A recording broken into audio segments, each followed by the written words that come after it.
अवधूत चिंतन श्री गुरुदेव दत्त श्री स्वामी समर्थ. मी शीतल तुझ्या सगळ्यांचं आपल्या चॅनलमध्ये स्वागत करते आणि ऍक्च्युअली सुरुवात करते. मंडळींनो, आजपासून म्हणजे 20 एप्रिल 2025 आज रविवार आहे. आजपासून आपल्या श्री स्वामी समर्थ महाराज यांच्या पुण्यतिथी निमित्त अखंड नामजप यज्ञ सप्ताह काळ म्हणजे श्री गुरुचित्र ग्रंथाच्या पारायणाला सुरुवात झालेली आहे. भरपूर संख्येने हजारोच्या लाखोच्या संख्येने जेवढे आपले दिनरूपी स्वामी समर्थ केंद्र आहेत, मठ आहे, तिथे आजपासून आपल्या श्री गुरुचित्र ग्रंथाच्या पारायणाला सुरुवात झालेली आहे. सकाळी 5 ते 7 एक बॅच आणि त्याच्यानंतर 8 ते 8:30 ते 8 ते किंवा 10 पर्यंत एक बॅच, दुसरी बॅच दी आहे. अशा प्रकारे 2 बॅच, कुठे एक बॅच, अशा प्रमाणे सर्व केंद्रांमध्ये पारायणाला सुरुवात झालेली आहे. स्वगृही सुद्धा भरपूर सेवेकरी पारायणाला बसलेले आहेत. त्यातली एक मी सुद्धा आहे. आता मला सुद्धा केंद्रामध्ये जाणं शक्य होत नाही आहे, त्याच्यामुळेच मी घरच्या घरी सुद्धा आजपासून पारायणाला बसलेली आहे. कारण की कसं आहे, जेवढं जीव तोडून किंवा जेवढं तळमळीने मी तुम्हाला सगळ्या सेवा सांगते, तेवढ्या मी सुद्धा करते. म्हणून तुम्हाला सांगितलं की मी सुद्धा पारायणाला बसलेली आहे. आजपासून आपल्या म्हणजे पहिला दिवस आहे पारणाचा. तर नक्कीच मंडळींनो, आता पारणाला भरपूर सेवेकरी बसलेले आहेत. तर नक्कीच आजचा व्हिडिओ आहे तो अतिशय महत्त्वपूर्ण असणार आहे. त्या प्रत्येक श्री गुरुचित्र ग्रंथाचं पारायण करणाऱ्या व्यक्तींसाठी महत्त्वाचा असणार आहे.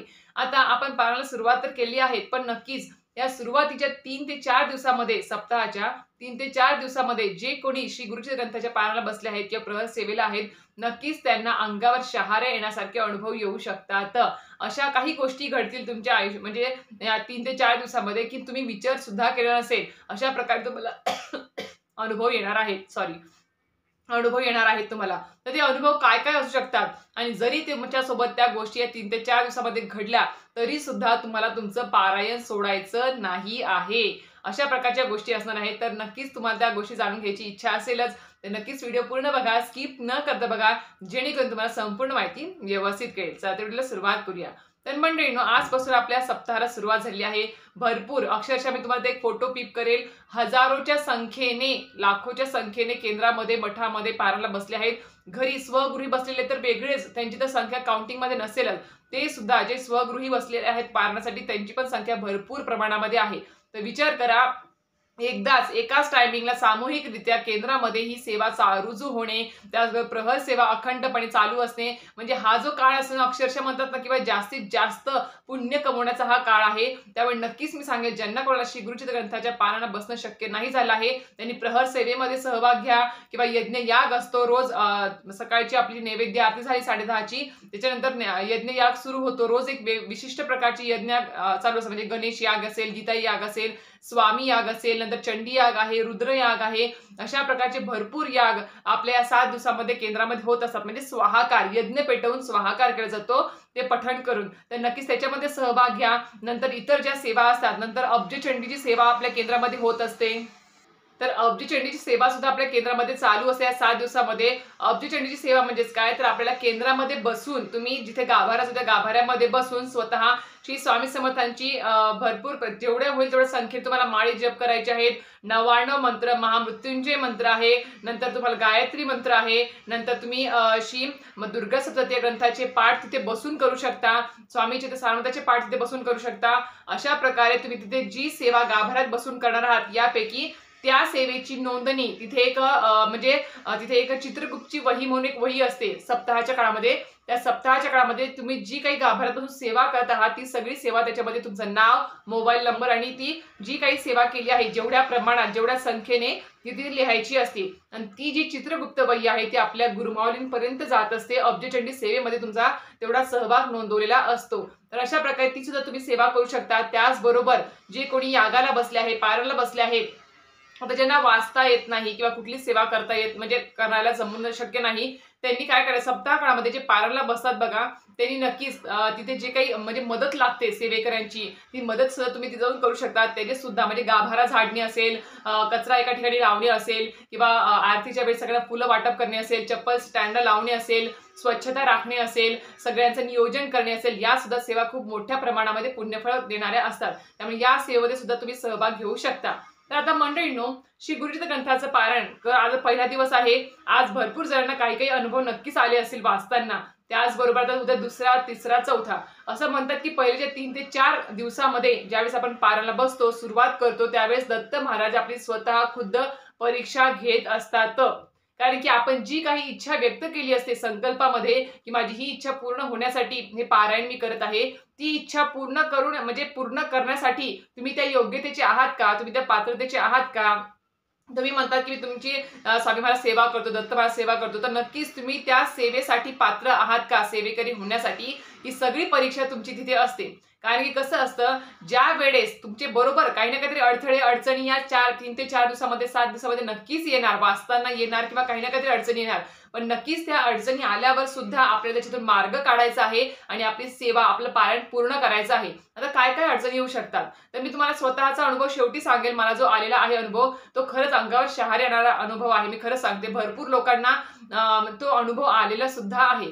तर काय होऊ शकते 3 ते 4 दिवसामध्ये? तर काय होईल, तुम्ही ज्यावेळेस पहाटे उठून स्वगृही ज्यावेळेस वाचनाला बसता, त्यावेळेस काय होईल, तुम्हाला अचानकपणे जाग येणार नाही. काहीतरी होईल. काय आणि त्याचबरोबर दुसरी गोष्ट काय होईल, की ज्यावेळेस तुम्ही वाचनाला बसता, त्यावेळेस तुम्हाला इतक्या मोठ्या प्रमाणामध्ये झोप येईल, की अक्षरशः तुमच्या डोळ्यावर झापडी पडेल. तुम्ही अक्षरशः मध्ये-मध्ये तुम्ही झोपी सुद्धा जाताल.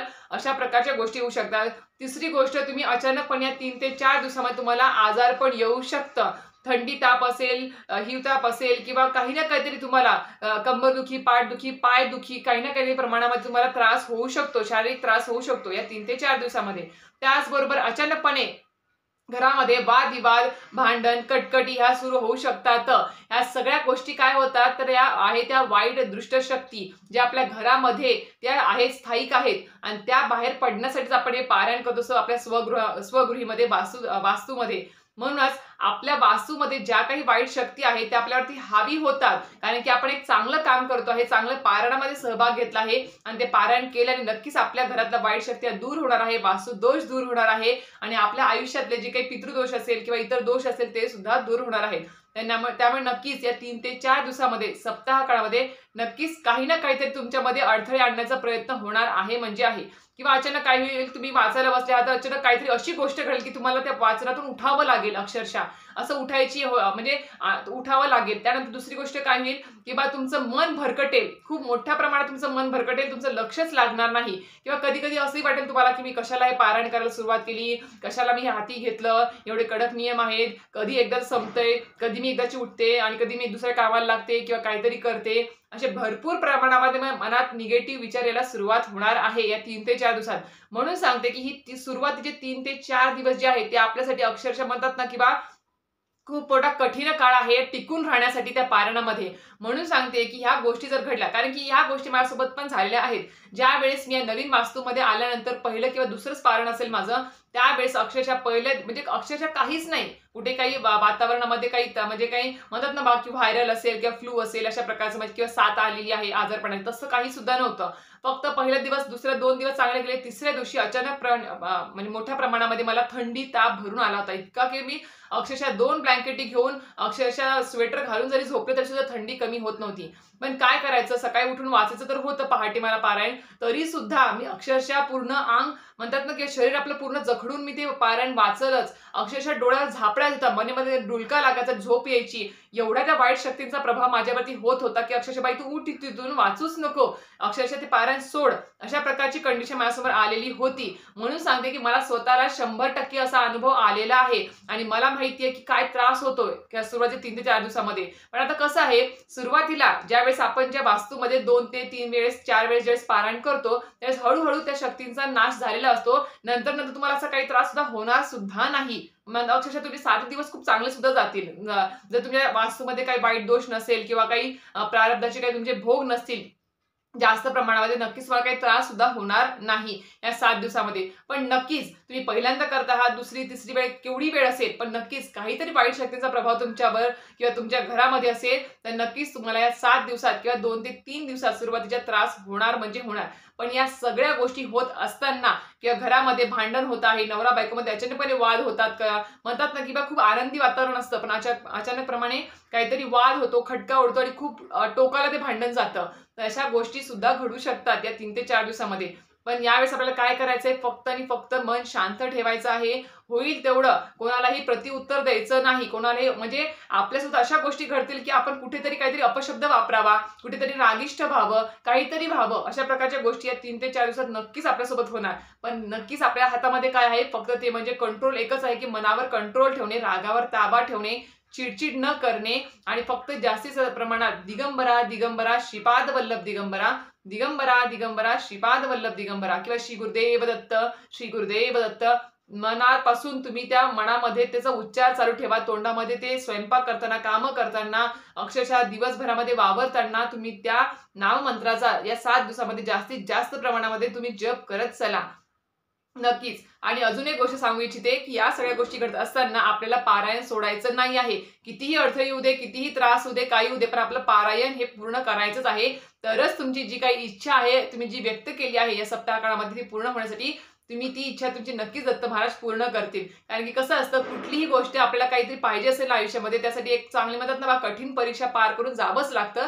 तीच ही परीक्षा समजायची आणि ही पार केली तर नक्कीच तुमच्या आयुष्यामध्ये जे काही तुम्हाला हवं आहे ते नक्कीच तुम्हाला भेटण्यास सुरुवात होईल. आणि त्याचबरोबर मी अजून एक इतर गोष्ट सांगू इच्छिते, जे कोणी श्री गुरुचरित्र ग्रंथाच्या पारायणाला बसलेले आहेत त्यांनी पारायण करायचंच आहे. श्री विष्णू सहस्रनाम रात्री झोपताना वाचायचंच आहे. केंद्रामध्ये बसून वाचा किंवा स्वगृही वाचा, पण वाचायचंच आहे. सगळ्यात महत्त्वाचं, आपल्याला रोजची जी काही नित्यसेवा आहे ती अखंडपणे चालू ठेवायची आहे. त्याच्यामध्ये खंड पडू द्यायचा नाही आहे. नित्यसेवा वेगळी, पारायण वेगळं. त्याच्यामुळे सांगते की नित्यसेवा ही चालूच ठेवायची आहे. सोबत पंचमहायज्ञ चालू ठेवायचं आहे. मी खरं सांगते, जे कोणी सेवेकरी नित्यसेवा अखंडपणे त्याचबरोबर पंचमहायज्ञ करतात, कुलदेवी कुलदेवतांचा कुलेचार वर्षभरामध्ये एकदा तरी करतात, पितृंची सेवा असेल ती सेवा महिन्याला असेल किंवा वर्षभरामध्ये करतात, तर नक्कीच. आणि त्याच्या सोबतीला ज्यावेळेस आपण एखादे उपाय तोडगी किंवा पारायण करतो त्यावेळेस ती लवकरात लवकर फळद्रूप होत असतात. फक्त पारायण करतो तर पारायण पारायण पारायणाला धरून बसायचं असं नाही. बाकीचे जे काही सेवा आपली चालू आहे त्या सुद्धा अखंडपणे चालू ठेवाव्याच लागतात. कारण की नित्यसेवा ही आपल्या स्वामी सेवेचा, स्वामी मार्गाचा बेस आहे, तो पाया आहे, तो भक्कम पाहिजे. तरच आपल्या आयुष्यामध्ये आपण जे काही उपाय तोडगे करू ते नक्कीच यशस्वी होत असतात आपल्या आयुष्यामध्ये. तर अशा प्रकारे तुम्हाला कळालं असेल की आपल्या श्री गुरुचरित्र ग्रंथाच्या पारायण सप्ताह काळामध्ये काय काय आपल्यासोबत गोष्टी घडू शकतात. म्हणून मी तुम्हाला आधीच आजच्या व्हिडिओमध्ये सांगितलं आहे. नक्कीच या गोष्टी जर घडल्या तर घाबरायचं नाही. ही आपली एक परीक्षा आहे समजायचं आणि ती पार करून आपल्याला जायचं आहे. फक्त मन शांत ठेवा. कुठल्याही गोष्टींना आपण प्रत्युत्तर देऊ नका, नकारात्मक विचार मनामध्ये आणू नका. फक्त आणि फक्त श्री गुरुदेव दत्त, दिगंबरा दिगंबरा श्रीपाद वल्लभ दिगंबरा एवढं नामस्मरण किंवा श्री स्वामी समर्थ जरी नामस्मरण चालू ठेवलं तरी सुद्धा चालेल. तर अशा प्रकारे तुम्हाला आजचा व्हिडिओ माहिती आवडली असेल तर नक्कीच व्हिडिओ लाईक, शेअर आणि सबस्क्राईब करायला विसरू नका. श्री स्वामी समर्थ.